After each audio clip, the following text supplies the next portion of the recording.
Good morning, students. Welcome back to our SS session.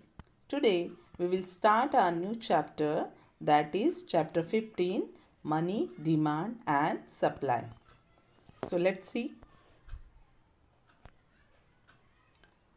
What is your need every day? Yes, you need food. Next is clothes. Next is shelter. And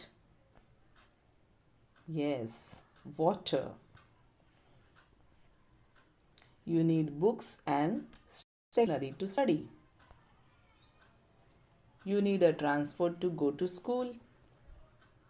So the list of our needs is endless.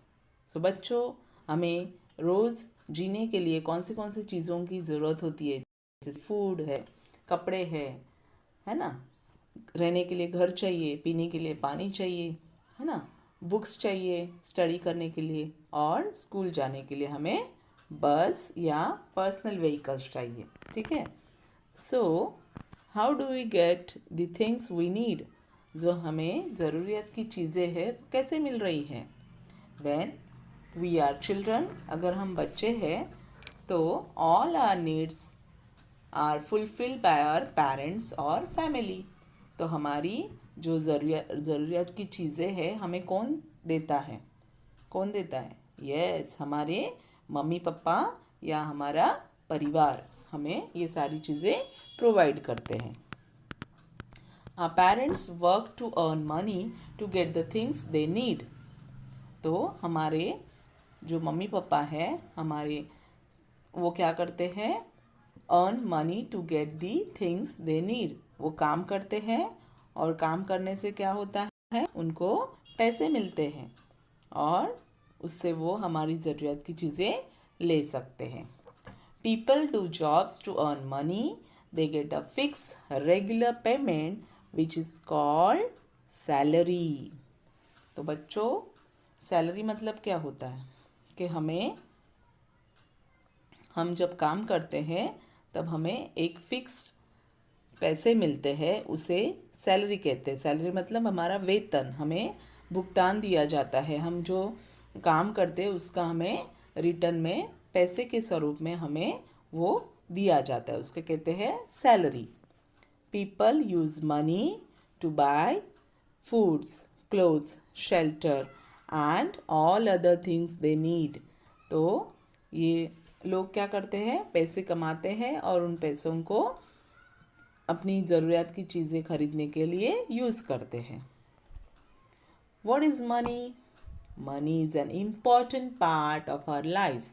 तो money, जो पैसे हैं, वो हमारे जीवन का महत्वपूर्ण भाग है. जैसे हमें पानी की ज़रूरत है पीने के लिए, रहने के लिए घर चाहिए, कपड़े और खाना चाहिए, उस तरह से हमें पैसे भी ज़रूर चाहिए, क्योंकि विदाउट मनी हम कुछ भी ये सारी चीज़ें खरीद नहीं सकते.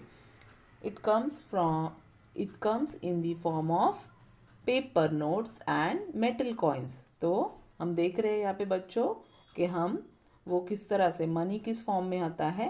तो वो पेपर नोट्स आप देख रहे हैं यहाँ पे 5 rupees, 10 rupees, 20 rupees, 50 rupees, 100 rupees, 500 and 2000 की हम यहाँ पे नोट्स दिखाई दे रहे हैं हमें पेपर्स के, है ना. और कॉइन्स, मेटल के coin, 1 rupee coin, 2 rupee coin, 5 rupee coin and 10 rupee coin. So ये हमें जो कॉइन्स और पेपर्स है वो कौन बनाता है? It is issued by governments around the world and it known as currency. इसको हम क्या बोलते हैं? करेंसी. तो हमारी इंडियन करेंसी कौन सी है? Yes, rupees. European currency, Europe countries की कौन सी है? यूरो. एंड यूएसए की कौन सी है? डॉलर. तो बच्चों, हमारी जो इंडिया है, भारत देश में क्या करते हैं? कौन कौन पैसों का सब व्यवहार करते हैं और कौन पैसे का जो व्यवस्था है हमें हमारी इंडिया की, वो कौन संभालता है, कौन देखता है, नियंत्रित करता है? तो ये है reserve Bank of India. In India, currency notes are printed by the Reserve Bank of India. The government of India also means coins. तो हमारी जो रिजर्व बैंक ऑफ इंडिया है वो क्या करती है, नोट छपाई करती है, उसके साथ सिक्के भी बनाती है। आप इस चित्र में देख रहे हो सिक्के प्रिंट होके आ रहे मशीन में से, और नोट्स भी एक जगह पे प्रिंट होके दिखाई दे रहे हैं।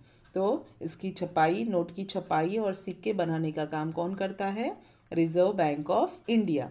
ये सभी, इसका शॉर्ट फॉर्म हम बोलते हैं आरबीआई। आपने सुना होगा बच्चों बहुत बार। तो सभी बैंकों को ये संचालक करते हैं, और इनकी जो शाखाएं हैं वो सभी जो सेंटर्स है वो सभी स्टेट्स में मोस्ट ऑफ अवेलेबल है सारे। उसकी जो राजधानियां हैं स्टेट की, वहाँ पे कैपिटल है, वहाँ पे ये स्थित है। और इसकी जो स्थापना थी, ये जो स्टार्ट हुआ रिजर्व बैंक ऑफ इंडिया कब हुआ, तो 1 अप्रैल 1935, मतलब ऑलमोस्ट 85 ईयर्स हो गए हैं। तो 85 ईयर्स से ये जो रिजर्व बैंक ऑफ इंडिया है वो करेंसी, हमारी इंडिया की करेंसी बना रही है, और हमारे सारे जो इंडिया की जो नोट्स या कॉइन प्रोवाइड भी रिजर्व बैंक ऑफ इंडिया ही करती है। So I hope you understood this topic very well. Thank you.